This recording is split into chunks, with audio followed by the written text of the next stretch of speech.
Hello and welcome to the workshop, where today we are looking at Revolution Train's latest releases of the JNA-T bogie box wagons, but the exclusive models to Key Publishing. That's right, we've got a large collection has just arrived. We've been busily working through the pre-orders, and we're now pleased to say that the remaining stock is now available for general sale of these wagons.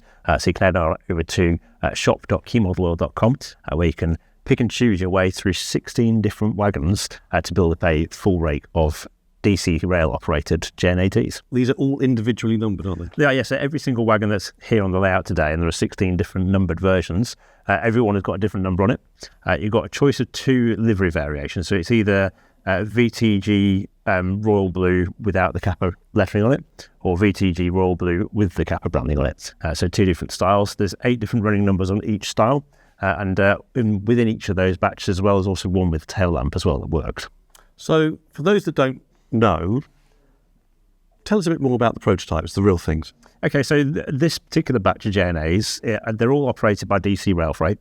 So they're in a royal blue rather than the dark blue. So you see like GB Rail Freight trains of JNAs, they're using the VTG dark blue.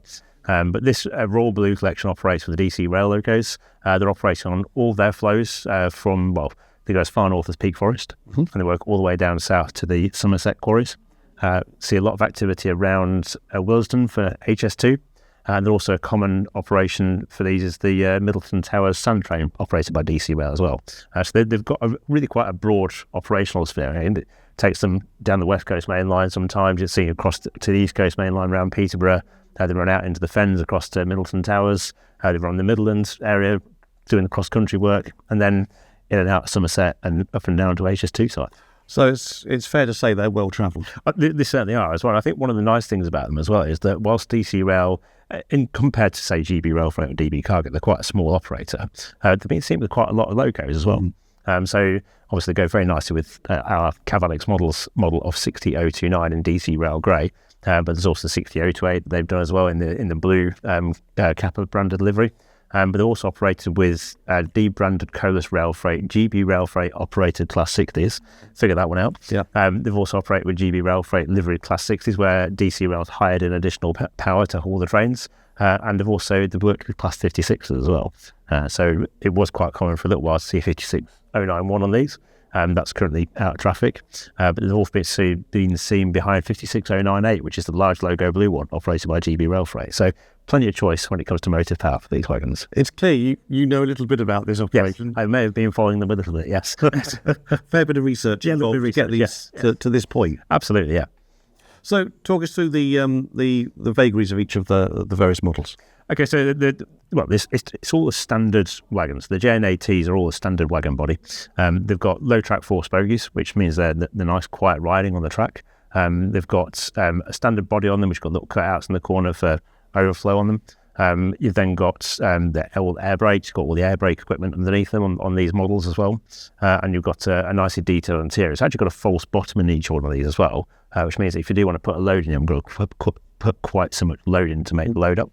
And they are fully detailed with the correct buffer style, the correct handrails, the correct data panels in each wagon, all the correct underframe details. And I was quite impressed actually at the level of underframe detail on these. And actually there is a full chassis spine with all the ribs underneath as well.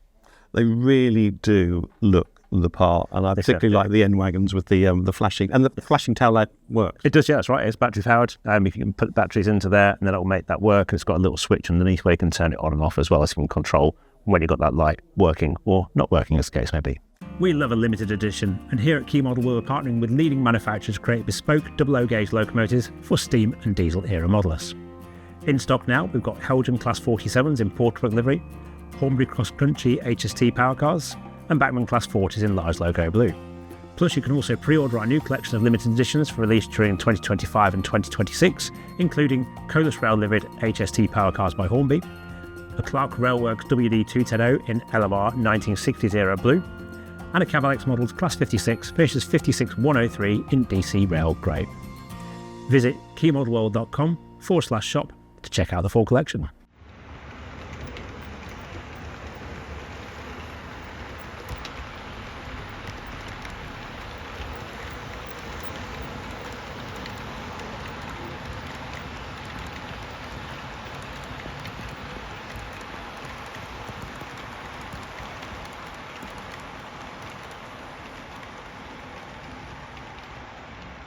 Now, I think it's safe to say these have been quite popular so far. They certainly have. We've had a really big flurry of pre-orders in for these. We've had a lot of these move through already. There is now a small quantity available for a general sale, and that's that first lot. And then if we have any cancelled pre-orders, then they will go on general sale as well. But it is a case of get them whilst you can, I'm afraid. So these are available on the website right now? That's right, yes. They're available on shop.keymodelworld.com.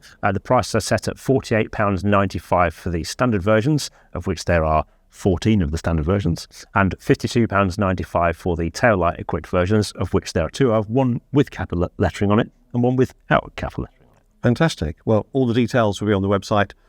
Details on the web address, of course, but keymodelworld.com/shop. That's right. And if you've already got a set of these, we'd love to see your pictures. Pop onto our social media, send us a picture of your layout with them to the email to hornbymagazine@keypublishing.com. And don't forget, if you are also looking for more motive power for these, we do have pre-orders open for our next limited edition with Cavalix models, which models 56103 in DC rail freight livery with the Devon Cornwall roundels on it. And hopefully lots of little nuanced differences between the setup of the handrails on 56103. Yes. So there's quite fun things we noticed on that. We did, didn't we? When we were looking at that loco in a little bit more detail, you suddenly realised some of those nuances. Yeah, that's right, exactly. And that 56 is due to arrive at the very end of this year as things stand. And you can find out more details about that as well at the same place at shop.keymodelworld.com. Well, thank you very much for watching today. Thank you for joining us. We hope you enjoyed this little insight into the JNA-Ts, and we'll see you next time.